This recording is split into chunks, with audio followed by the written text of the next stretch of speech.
So now we will start our sermon then.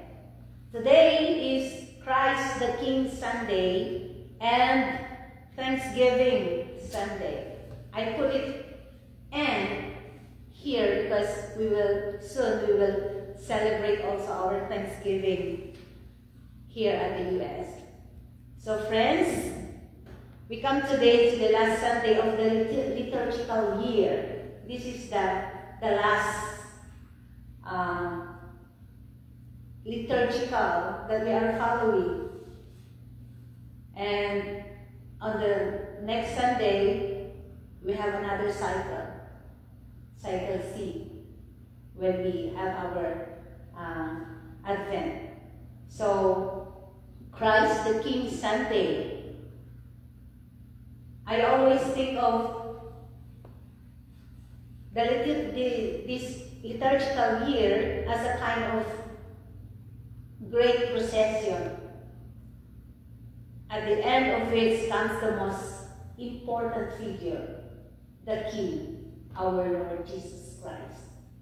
So just a few days later, I think your Thanksgiving is on Thursday, right? We will celebrate Thanksgiving. A time dedicated to express our gratitude to God for all His blessings in our lives. And next Sunday, it's so fast, that was so fast, we will be entering the Advent season, preparation and anticipating for the birth of our Lord Jesus Christ. So, we will have a little bit review or history about the Christ the King Sunday. Christ the King Sunday was first celebrated in 1925 under the initiative of Pope Pius XI. It was a time of political turmoil. Many kings were dethroned and dictators like Hitler and Stalin ruled. So the rulers were violent and the people had a narrow political outlook. This celebration reminds us that no matter who rules, Christ is our eternal King. Amen? Our highest place as Christians is not in any political party or any politician, but only in Christ the King. But what kind of King is the Lord Jesus? And what kind of kingdom is He? So first, Jesus' kingdom is not of this world. He has a different king. He is different king from among the kings, and He has different kingdom. Pilate asked Jesus, "Are you the King of the Jews?" Pilate demonstrates awareness of the charge against Jesus when he poses this opening question, and he never seems to understand his questions. So, Jesus tells Pilate, "My kingdom is not here. My kingdom is not of this world." At the time, we can see the Israelites people, the Israel was part of the Roman Empire. So we can see through all of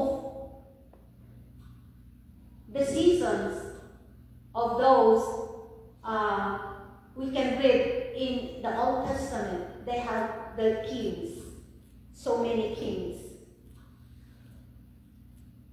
They had their own king. But that kingdom was controlled by empire.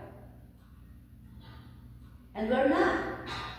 We don't have king, but we have presidents. we have our leaders.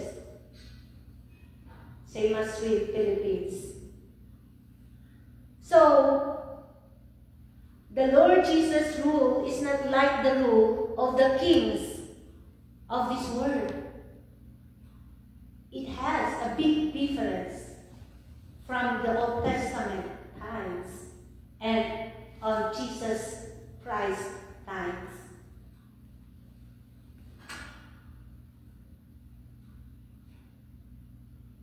Standing before Pilate was Jesus and the religious leaders who arrested him. We can read that in our gospel.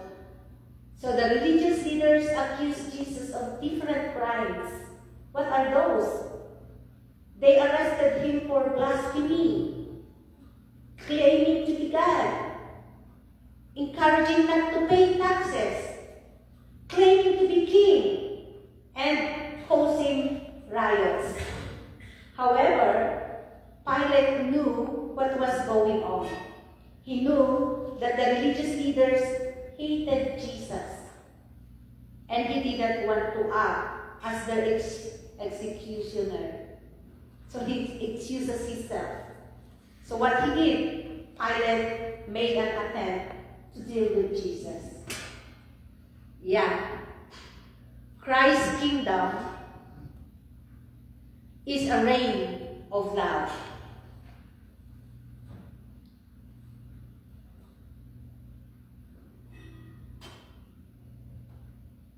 As Wesley preached, love is the essence of holiness. When you say you are Christian, when you say you know Christ,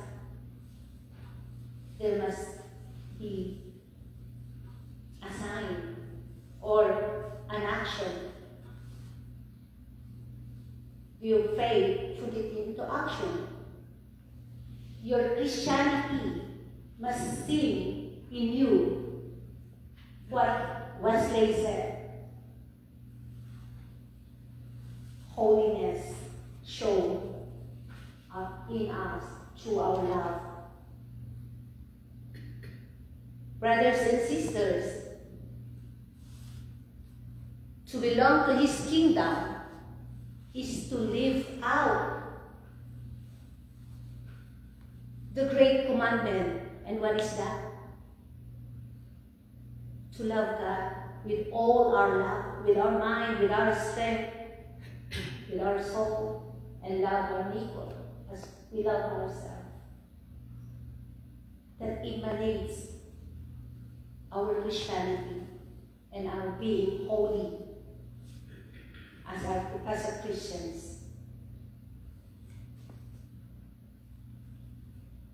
Christ's kingdom is not defined by political boundaries, but by hearts transformed by His grace, bearing the fruits of righteousness and justice. What does it mean?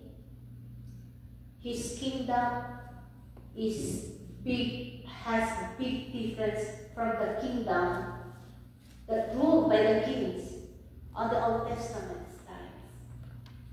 Christ's kingdom is not defined by political boundaries, but defined by grace, defined by love, defined by acceptance. So that's what Jesus said, my kingdom is not on this world. Because of those times, those political leaders thinking that Jesus was a great threat to this kingdom, to their kingdom. They are thinking that Jesus will take their position, take their kingship. But Jesus said, my kingdom is not on this world. So He has His own kingdom there. A kingdom that ruled by love, by grace, by acceptance, by mercy. And that's the kingdom that we are a citizen, right? Amen? Are you the citizen of Christ's kingdom? Yes. Oh, I cannot hear that. It seems that you are not sure that you are a citizens of Christ's kingdom. Are you the citizens of Christ's kingdom? Yes. Amen. Praise the Lord. So you're sure now. So Christ's kingdom is an invitation. It is a chance if we let Jesus to rule over our heart, our mind, and our life, we can have a new life. Amen? It's an invitation that when we accepted Him to rule as a king of our life, and then we will be in a new kingdom and a new life. Amen? So that was a great invitation. That word, it will rule in our lives and transform our hearts into being like Him, His prevenient,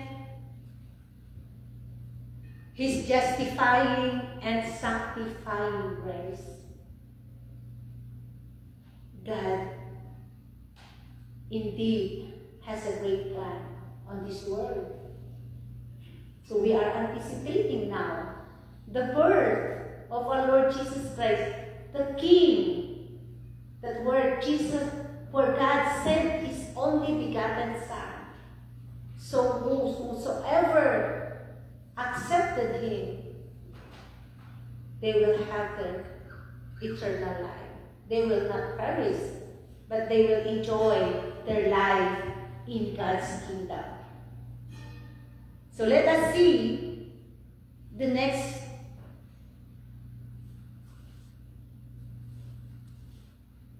Number 2, what is the truth? Pilate struggled to understand who Jesus was, although he has already been charged. And the first lessons we learned was he was charged with blasphemy and so on and so on. But Pilate still struggled to understand who really Jesus was. He knows in himself, in his heart, that Jesus was innocent. He was told about who Jesus was. But all Jesus said is that He is a part of kingdom that is not of this world. So that what makes Pilate confused? Jesus wasn't concerned about being a king. That was the charge of those leading political leaders on that time. But He wasn't concerned on being a king, a literal king on that day, on that time. But He was interested in revealing the truth. Do we remember that Jesus proclaimed that He is the way, the truth, and the life, and no one comes to the Father except by Me? Pilate asked in verse 38, what is the truth? This is a question that we ask until we recognize that Jesus is the truth.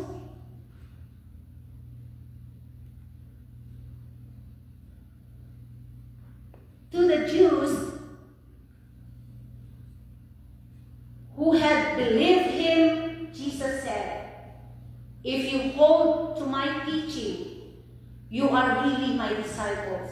Then you will know the truth, and the truth will set you free. Who among here wants the truth? And who among here wants to be freed? Because we already knew the truth.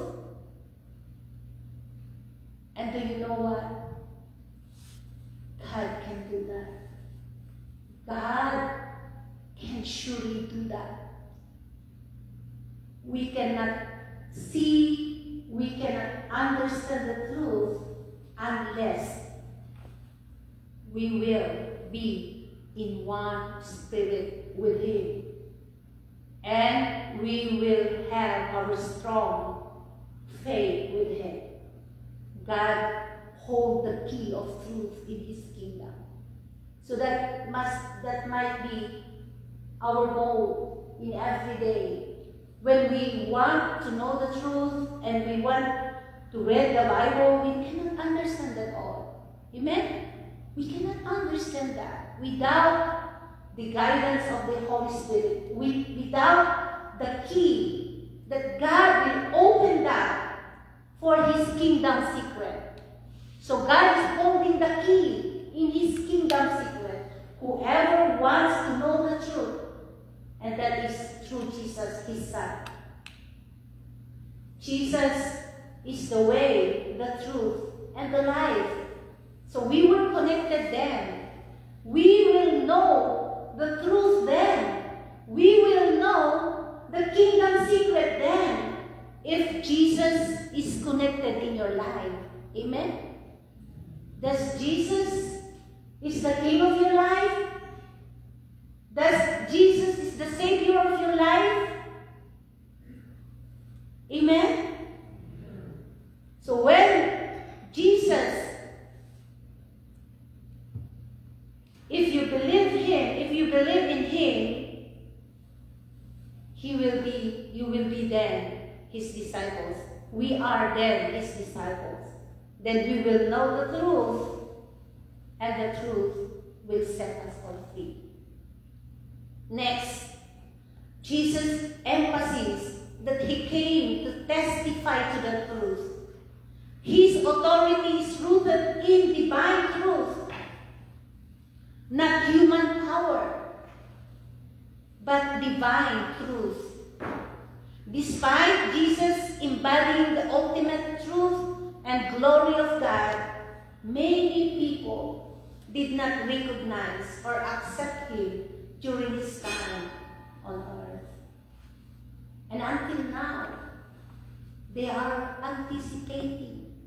They are waiting for their Messiah to come and save them and free them from their being slave from sin.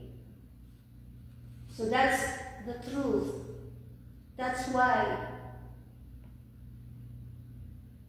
in John 1 verse 14, so the Word became human and made His home among us. He was full of unfailing love and faithfulness, and we have seen His glory, the glory of Father's one and only Son. So we are so blessed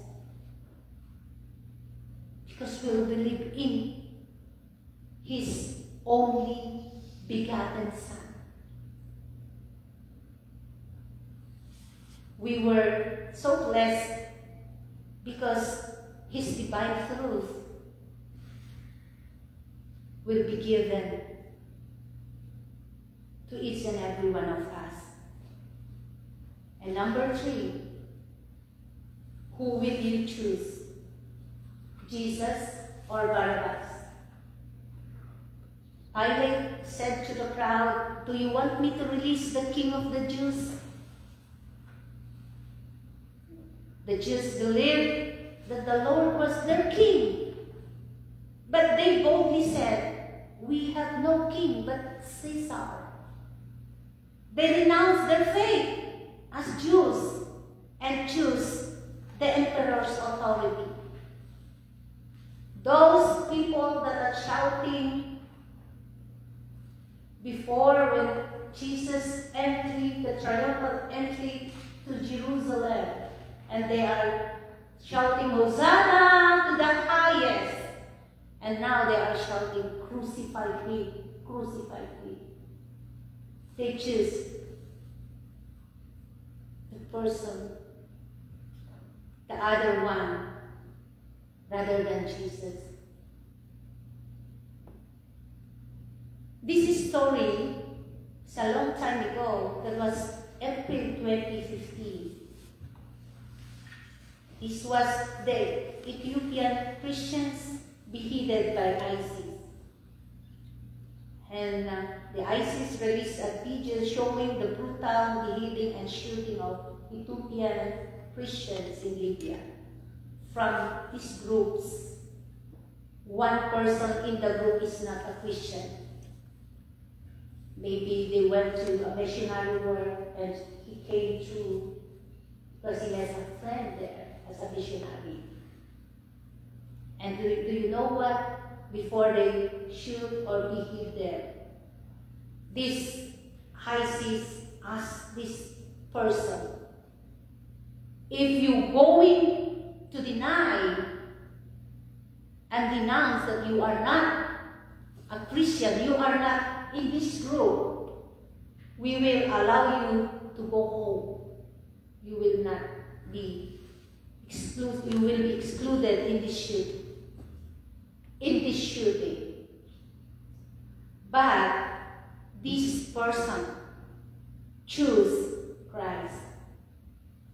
He chose to die instead with his friends. Who will you choose when you were in that situation and you were that person that are ready to be shot or beheaded there? Who will you choose? Will you renounce your Christians, or will you renounce your friends that they were Christians? Who will you choose? If you choose Jesus and his way, prepare to be oppressed. The book of Revelation tells us the persecution of the early Christians for their faith. They were persecuted. They were shot and they were beheaded. In saying the words, Jesus is Lord, they did not follow the majority's statement that the emperor is Lord. They were persecuted by the Roman Empire because they refused to bow down and worship the emperor as their God and not to deny Christ. Do you remember Daniel that time and his friends? They don't follow the rule to bow down to the emperor or to bow down their goddess. So what was happened when they don't follow the rule? They refuse to bow down and worship the emperor as their God. These early Christians were beheaded. They shot and they were killed. They were persecuted. We choose Christ, right? Amen? We choose Christ. And Christ alone as our Lord. Christ is indeed our King, whose kingdom is not of this world, but whose rule encompasses all creation. His reign brings justice, brings peace, and brings truth, transforming our lives and our hearts. In this Thanksgiving season, may our gratitude be deepened by our recognition of Jesus' kingship. Let us be thankful for the earthly blessings we enjoy, and more importantly, for the eternal hope and assurance we have in Christ. Amen? Thanksgiving presents a unique opportunity to thank God for life, health, provision, and those people and experiences that have marked us positively. Sometimes we give thanks even for the not so good moments. Amen? And even the bad ones, because through them we learn about the most important things in life. Being thankful is a Christian imperative, no matter what season of your life are in. Rejoice in the Lord, and be thankful. We do not need special days to be thankful. We do not need to wait this season of Thanksgiving to be thankful. We do not wait for the Christmas come and the New Year that we need to be thankful. In Christ, we are invited to rejoice and give thanks for everything and always, every day, at all times. Thanksgiving is not a holiday. It is a way of life that springs out of a grateful heart.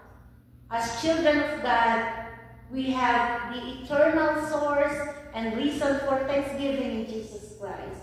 Let us then thank God daily and find meaningful ways to thank others for the ways they bless our lives. This is the greetings from our Bishop of the Upper New York United Methodist Church, Bishop Hector A. Burgos Nunez. Salamat. Thank you. Can you say that? Salamat. Thank you for the countless ways you are choosing Jesus Christ. Reign in your lives and make His truth visible in your families, in our church, in our community, and the entire world. Keep shining that faith. Amen.